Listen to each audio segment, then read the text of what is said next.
ലോകത്തെ ഏറ്റവും മോശപ്പെട്ട നാടേതാണ്? സഹോദരാ സഹോദരി ശ്രദ്ധിക്കണേ.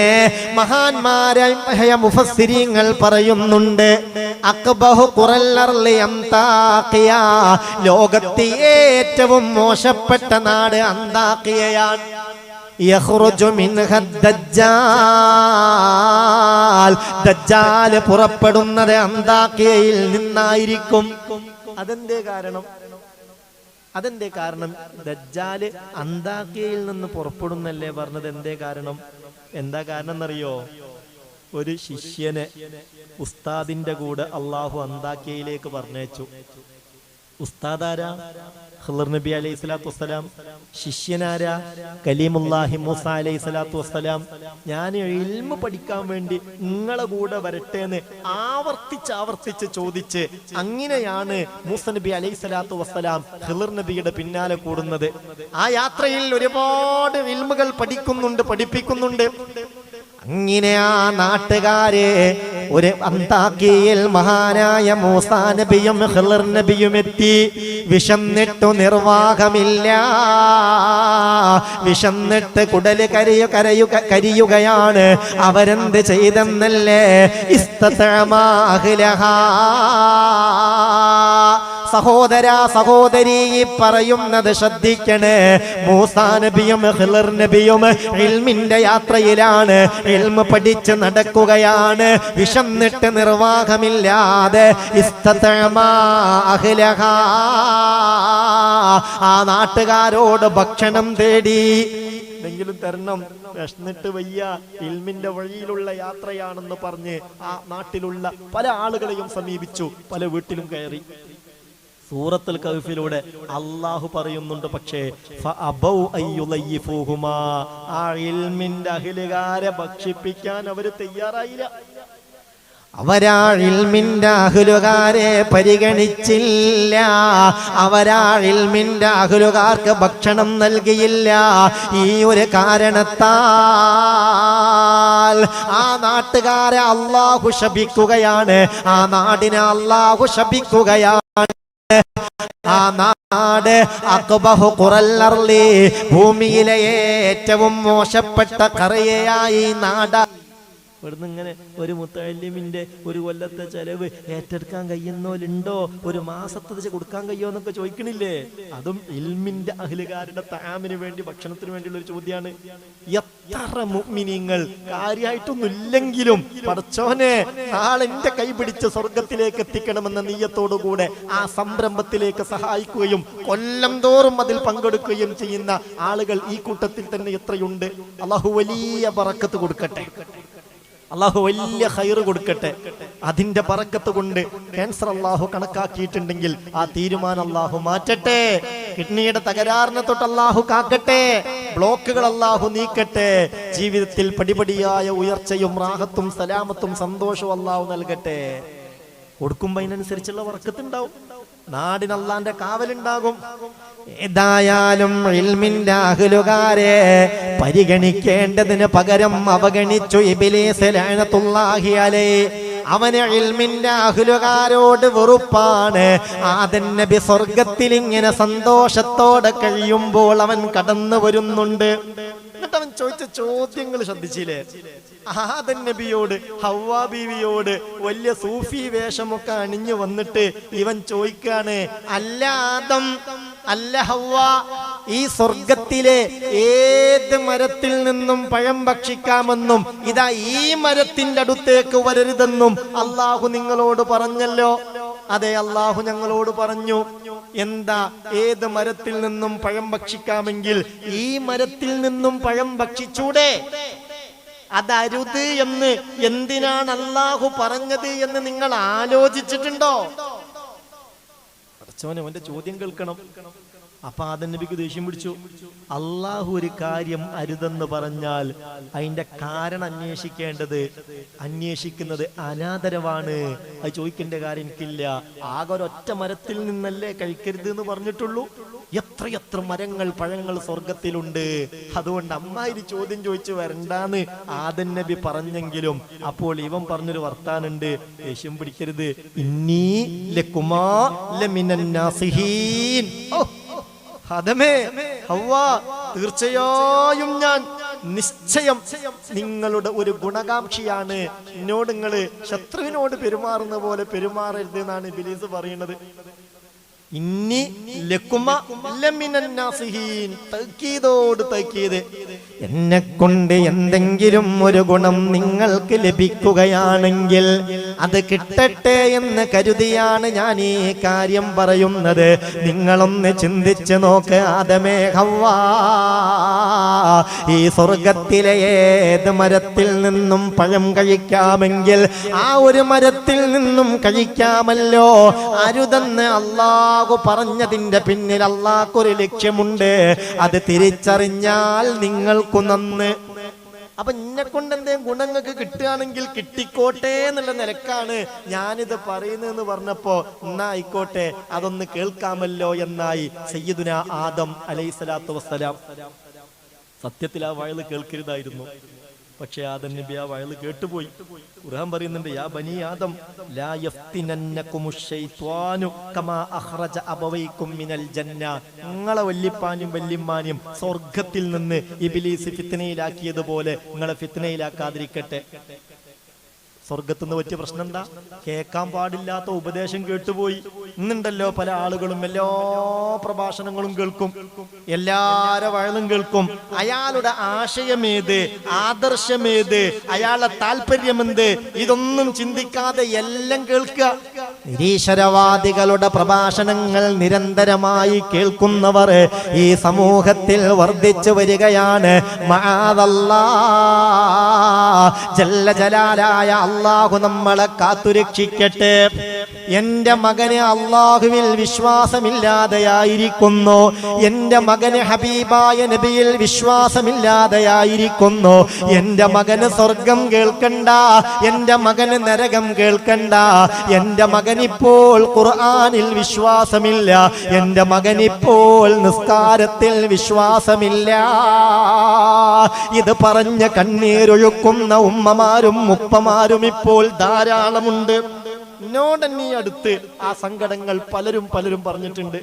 മോന് നിസ്കാരത്തിൽ വിശ്വാസമില്ല ഉസ്താദേ, ഖുർആനിൽ വിശ്വാസമില്ലാതായിട്ടുണ്ട്, അള്ളാഹുവിൽ വിശ്വാസം ഉണ്ടായിട്ടുണ്ട്. ഓനിങ്ങനെ എല്ലാ ക്ലാസ്സുകളും പ്രസംഗങ്ങളും കേൾക്കാം, പക്ഷേ അതിന് ചില നിബന്ധനകളുണ്ട്. അവൻ അള്ളാഹുവിന്റെ ഖുർആനെ കുറിച്ച് ആഴത്തിലുള്ള വിജ്ഞാനം ഉണ്ടാവണം. അള്ളാഹുവിന്റെ പരിശുദ്ധമായ ഖുർആനെ കുറിച്ച് അഗാധമായി പഠിച്ചു കഴിഞ്ഞാൽ, ഹബീബായ നബി തങ്ങളുടെ വചനങ്ങളെ കുറിച്ച് അഗാധമായി പഠിച്ചു കഴിഞ്ഞാൽ പിന്നെ ഇവരൊക്കെ പറഞ്ഞു വിടുന്ന പൊള്ളത്തരങ്ങളും ജൽപ്പനങ്ങളും പെട്ടെന്ന് മനസ്സിലാക്കാൻ കഴിയും.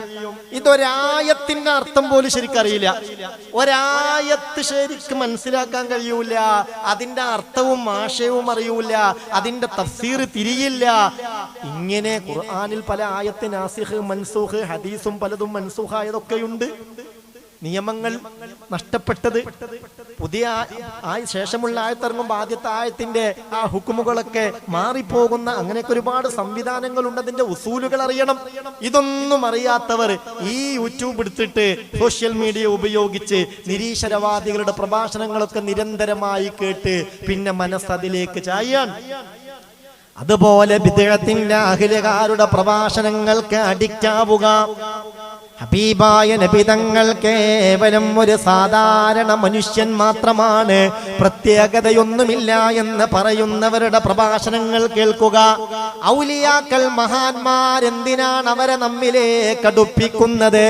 എന്തിനാണ് അവരുടെ പേരിൽ ഖുർആൻ ഓതുന്നത്? എന്തിനാണ് അവരെ സിയാറത്ത് ചെയ്യുന്നത്? അതിലൊന്നും ഒരു അർത്ഥവുമില്ലെന്ന് പറയുന്നവർ അവരുടെ പ്രഭാഷണങ്ങൾ കേൾക്കുക. അരുത് മുഅ്മിനേ, അരുത്. യാ ബനി ആദം ലാ യഫ്തിനന്നകുമുശ് ശൈത്വാനു കമാ ഖറജ അബവൈകും മിനൽ ജന്ന. വല്ലിപ്പയും വല്ലിമ്മയും സ്വർഗത്തിലായിരുന്നു, അവിടന്ന് ഇറങ്ങി പോരേണ്ടി വന്നില്ലേ? ആരാ പിഴപ്പിച്ചത്? ആരാണ് ആവശ്യമില്ലാത്ത വയല് പറഞ്ഞു കൊടുത്തത്? ഇബ്ലീസാണ്. കേൾക്കാൻ പാടില്ലാത്ത പ്രഭാഷണം കേട്ടതാണ് പ്രശ്നം. ആശയവും ആദർശവും ഉദ്ദേശവും എന്താണെന്ന് നമ്മൾ അറിയണം.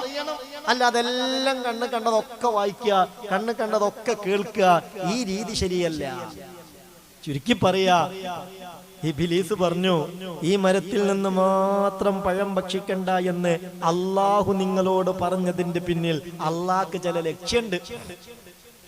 ആദമേ ഹവ്വ മാ നഹാകുമാ റബ്ബുകുമാ അൻ ഹാദിഹി ശജറ ഇല്ലാ അൻ തകൂനാ മലകൈനി ഔ തകൂനാ മിനൽ ഖാലിദീൻ.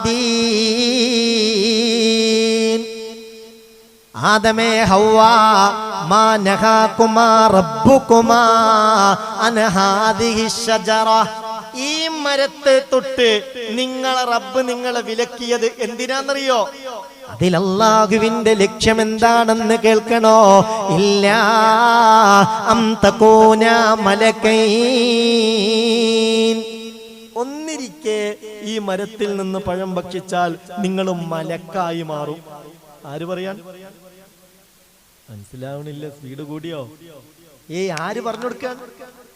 ഇബ്ലീസ് പറഞ്ഞു കൊടുക്കാൻ. ഈ മരത്തിൽ നിന്ന് പഴം ഭക്ഷിച്ചാൽ ഒന്നിരിക്കെ മലക്കായി മാറും. ഖുർആനാണ് ഈ കാര്യം പറയുന്നത്. അപ്പൊ ഒരു വേള ആദം നബി ഇങ്ങനെ ചിന്തിച്ച്, പഠിച്ചോനെ മലക്കായി മാറുക. മലക്കുകൾ എന്ന് പറഞ്ഞാൽ അല്ലാഹുവിന്റെ ഉത്കൃഷ്ടരായ അടിമകളല്ലേ? 24 മണിക്കൂറും ഊണില്ലാതെ ഉറക്കമില്ലാതെ വികാര വിചാരങ്ങളൊന്നുമില്ലാതെ ജല്ല ജലാലായ റബ്ബിനെ വാഴ്ത്തുന്ന, പുകഴ്ത്തുന്ന, പ്രശംസിക്കുന്ന, പ്രകീർത്തിക്കുന്ന മലക്കായി മാറുകയോ? മലക്കുകൾക്കാകുള്ള പണി അല്ലാഹുവിനെ വാഴ്ത്തലാണ്, പുകഴ്ത്തലാണ്, പ്രശംസിക്കലാണ്. ആ കൂട്ടത്തിൽ ഒരു മലക്കായി മാറിയ തരക്കടില്ലല്ലോ എന്നാർക്ക് തോന്നി? ആദം നബിക്ക് തോന്നി. ആദം നബി ആ കാര്യം ഹവ്വാ ബീവിയോട് പറഞ്ഞു, അതിൽ നിന്ന് പഴം ഭക്ഷിച്ച മലക്കായി മാറുവോ? എന്നാ തരക്കടില്ലല്ലോ. പിന്നെ പറഞ്ഞതോ, ഒന്നിരിക്കെ നിങ്ങൾ മലക്കായി മാറും. ഔ തകൂനാ മിനൽ ഖാലിദീൻ, അല്ലെങ്കിലോ ഈ മരത്തിൽ നിന്ന് പഴം ഭക്ഷിച്ചവർ സ്വർഗത്തിൽ സ്ഥിരവാസരായിരിക്കും. അവരെ ഇവിടുന്ന് പുറത്താക്കാൻ അല്ലാഹ്ക്ക് കഴിയൂല. അതുകൊണ്ടാണ് ഈ മരത്തിൽ നിന്ന് പഴം ഭക്ഷിക്കരുതെന്ന് അല്ലാഹു പറഞ്ഞത്. ഒന്നിരിക്കെ മലക്കായി മാറും.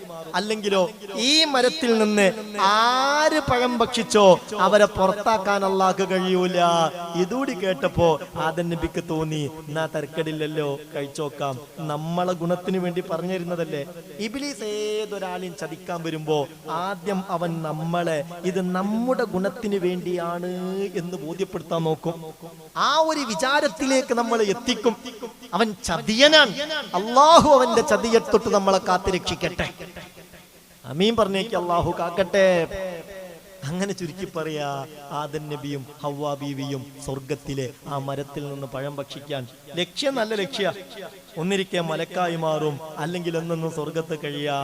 സുബ്ഹാനല്ലാഹ്, സാധാരണ സ്വർഗത്തിലെ പഴങ്ങൾ ഭക്ഷിച്ചാൽ യാതൊരു പ്രശ്നവും ഉണ്ടാവാറില്ല.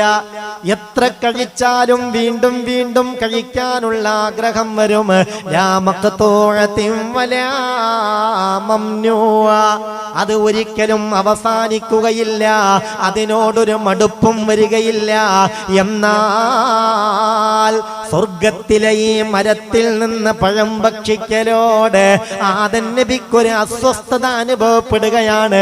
വയറിന് വല്ലാത്തൊരു പ്രയാസം തോന്നുകയാണ്. ഇലാഹായ റബ്ബിനോട് പറയുന്നുണ്ട്, അല്ലാഹ് എന്തെന്നറിയില്ല, വയറിന് വല്ലാത്തൊരസ്വസ്ഥതയുണ്ട്. ജല്ല ജലാലായ അല്ലാഹു പറഞ്ഞു, ആദമേ, ഹവ്വാ, ഇത് സ്വർഗമാണ്. ആ മരത്തിൽ നിന്ന് പഴം ഭക്ഷിക്കരുതെന്ന് നിങ്ങളോട് ഞാൻ പറഞ്ഞതല്ലേ? എന്തിനാ നിങ്ങൾ അതിൽ നിന്ന് പഴം ഭക്ഷിച്ചത്? ഇത് സ്വർഗമാണ്. ഇവിടെ മലമൂത്ര വിസർജനം അനുവദനീയമല്ല. അതുകൊണ്ട് അതിനു പറ്റിയ ഒരു ഇടം ഞാൻ നിങ്ങൾക്ക് കാണിച്ചു തരാ. വഹ്ബിതാ ജമീആ, രണ്ടുപേരും ഇറങ്ങിക്കോളൂ ഭൂമിയിലേക്ക്. മലമൂത്ര വിസർജനം ചെയ്യാൻ പറ്റിയ സ്ഥലമല്ല ഇത്, ഇത് സ്വർഗാണ്. എന്തിനാണ് ആ മരത്തിൽ നിന്ന് പഴം ഭക്ഷിച്ചത്? അതിന് പറ്റിയൊരു സ്ഥലം കാണിച്ചു തരാന്ന് പറഞ്ഞ് അള്ളാഹു ഇറക്കി വിട്ടു ഭൂമിയിലേക്ക്.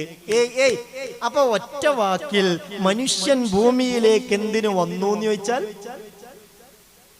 നിങ്ങൾക്ക് മനസ്സിലാവുന്നുണ്ട് ഈ പറയുന്നത്? എന്തിനാ ഇപ്പം മനുഷ്യൻ ഭൂമിയിലേക്ക് ഇറങ്ങി വന്നെന്ന് ചോദിച്ചാൽ മലമൂത്ര വിസർജനം എന്ന് പറഞ്ഞാൽ സ്വർഗത്തിന്റെ ഒരു ടോയ്ലറ്റിന്റെ സ്ഥാനം മാത്രമേ ഒരു യഥാർത്ഥ മുഅ്മിനായ മനുഷ്യന്റെ ഖൽബിൽ ഈ ദുനിയാവിന്റെ കാര്യത്തിൽ ഉണ്ടാകാവൂ. അല്ലാഹു തൗഫീഖ് തരട്ടെ. ദുനിയാവ് വേണ്ടേ? ദുനിയാവ് വേണം.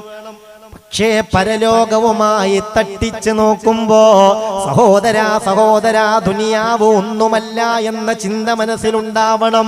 ദുനിയാവിനെ ആഖിറത്തിനായി ഉപയോഗപ്പെടുത്താൻ കഴിയണം. അല്ലാഹുവേ, തൗഫീഖ് നൽകണമേ അല്ലാ, ഭാഗ്യം നൽകണേ അല്ലാ. ദുനിയാവിനെ ആഖിറത്തിനായി ഉപയോഗപ്പെടുത്താൻ കഴിയുന്നവനാണ് ഏറ്റവും വലിയ വിജയി. ദുനിയാവ് അത്രേ ഉള്ളൂ. ഇതിപ്പോ കുറെ കാലൊന്നും ഇല്ലല്ലോ. ഇതിപ്പോ കുറെ കാലൊക്കെ ഉണ്ടോ? ഉമ്മാന്റെ വയറ്റിൽ നിന്ന് ഭൂമിയിലേക്ക് വന്ന ഉടനെ നമ്മളെ വലത് ചെവിയിൽ ബാങ്കും കൊടുത്തു, ഇടത് ചെവിയിൽ ഇക്കാമത്തും കൊടുത്തു. ഇനിയിപ്പോ ഒരു നിസ്കാരം നടക്കാണ്ട്, ആ നിസ്കാരത്തിന് ബാങ്കും ഇക്കാമത്തൊന്നും ഉണ്ടാവില്ല. അതിനിടയിലുള്ള ചെറിയൊരു സമയേ ഉള്ളുവടെ പ്രിയപ്പെട്ടവരെ. ആ സമയം പോകാനുള്ള പരലോകത്തിന്റെ രക്ഷയ്ക്ക് വേണ്ടി വിനിയോഗിക്കാനായാൽ അൽഹംദുലില്ലാ, അല്ലാഹു തൗഫീഖ് തരട്ടെ. നിങ്ങൾ ആലോചിക്കൂ. അദാനുൽ മർഇ ഇൻദ ത്വിഫ്ലിയതി വതഖീറുസ് സ്വലാത്തി ഇലൽ മമാതി ദലീലുൻ അന്ന മഹിയാഹു ഖലീലു കമാ ബൈനൽ അദാനി ഇലസ് സ്വലാത്തി. അദാനുൽ മർഇ ഇൻദ ത്വിഫ്ലിയതി, ഉമ്മയുടെ വയറ്റിൽ നിന്ന് ഭൂമിയിലേക്ക് വന്ന ഉടനെ കുട്ടിയുടെ വലത് ചെവിയിൽ ബാങ്ക് കൊടുക്കുകയാണ്, ഇടത് ചെവിയിൽ ഇക്കാമത്ത് കൊടുക്കുകയാണ്. എവിടെ ബാങ്കും ഇക്കാമത്തും നടന്നോ ഉടനെ നിസ്കാരമുണ്ടാവാറാണ് പതിവ്. എന്നാൽ ഇതാ ഈ കുട്ടിയുടെ വലത് ചെവിയിൽ ബാങ്ക് കൊടുത്തു, ഇടത് ചെവിയിൽ ഇക്കാമത്ത് കൊടുത്തു. ഇലൽ മമാതി, നിസ്കാരത്തെ മരണത്തിലേക്ക് പിന്തിക്കുകയാ. മയ്യത്ത് കുളിപ്പിച്ചു, കഫൻ ചെയ്തു. ആളുകളെല്ലാവരും താങ്ങിപ്പിടിച്ച് കൊണ്ടുവന്ന് പള്ളിയിലെത്തി. എല്ലാവരുടെയും മുന്നിൽ വെച്ചു. നിസ്കാരത്തിനു പറഞ്ഞ സമയമായി. ആ സമയത്തൊരാള് മുന്നിൽ നിന്ന് ചോദിക്കുകയാണ്, എല്ലാരും കേറിക്കഴിഞ്ഞില്ലേ? എല്ലാരും കേറിക്കഴിഞ്ഞാൽ മുന്നിലേക്ക് വിവരം തരണം എന്നറിയും. അല്ലാതെ അതിനൊരു ബാങ്ക് ഇക്കാമത്തുണ്ടോ? ഉണ്ടോ? ഇല്ല. ഇതാ മയ്യത്ത് നിസ്കരിക്കാൻ പോവാണ്. സാധാരണ ഒരു തറാവീഹ് ആണെങ്കിൽ പോലും സ്വലാത്തു ജാമിയ ഇതാ തുടങ്ങാണ്, എല്ലാരും വരിട്ടോ എന്നുള്ളൊരു വിളിയാളുണ്ട്. മയ്യത്ത് നിസ്കാരത്തിൽ അങ്ങനത്തെ യാതൊരു വിളിയാളവും ഇല്ല. സഹോദരാ, സഹോദരി, അന്ന് കൊടുത്ത ബാങ്കും ഇക്കാമത്തും ഇതാ ഈ നിസ്കാരത്തിനുള്ള ബാങ്കും ഇക്കാമത്തുമാണ്. ഇത് ദലീലുന്ന മഹിയാഹു ഖലീലു കമാ ബൈനൽ അദാനി ഇലസ് സ്വലാത്തി. ബാങ്കും ഇക്കാമത്തും കഴിഞ്ഞാൽ പിന്നെ നിസ്കാരത്തിന് ചുരുങ്ങിയ സമയമല്ലേ ഉള്ളൂ.